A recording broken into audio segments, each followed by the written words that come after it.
আমি ওই ব্যক্তিকে জান্নাতের আঙ্গিনায় একটা ঘরের গ্যারান্টি দেই যে ব্যক্তি তর্ক করার সময় নিজে হক এটা জেনেও সে তর্ক থামিয়ে দেয়। অনেক সময় হয় না, অনেকে পায়ে পাড়া দিয়ে ঝগড়া করতে আসে, এরকম আসলে নাই?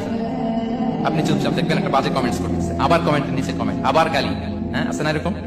বিষ্ণু বলেন নিজে হক এটা জানার পরেও আর যাতে তর্ক না বাড়ে, যে তর্ক থামিয়ে দেয় জান্নাতের আঙ্গিনায় তাকে আমি একটা ঘরের গ্যারান্টি দেই।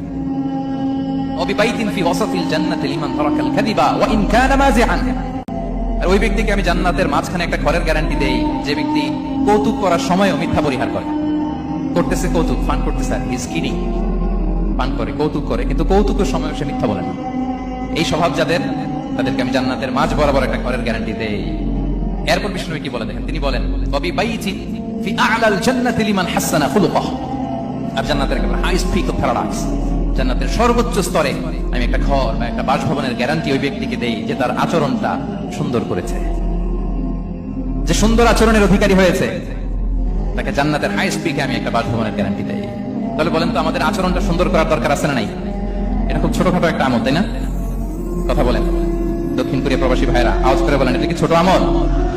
দেখলে সালাম দিব, সুন্দরভাবে কথা বলবো, ভালো উইশ করব, হ্যাঁ, হিংসা জিঘাংসা অহংকার থেকে মুক্ত থাকবো, খিটখিটে মেজাজের হব না, অলওয়েজ স্মাইলিং ফেস থাকবে আমার, হৃদ্যতাপূর্ণ আচরণ। এই কাজটা কি ছোট আমল?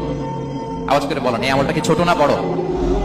প্রিয় ভাইরা, বিষ্ণু ইসলাম সবার সাথে এরকম মাধুর্যতাপূর্ণ আচরণ করতেন, ছোট থেকে বড়, নারী থেকে পুরুষ, বন্ধু থেকে শত্রু, সবার সাথে সুন্দর আচরণ করতেন।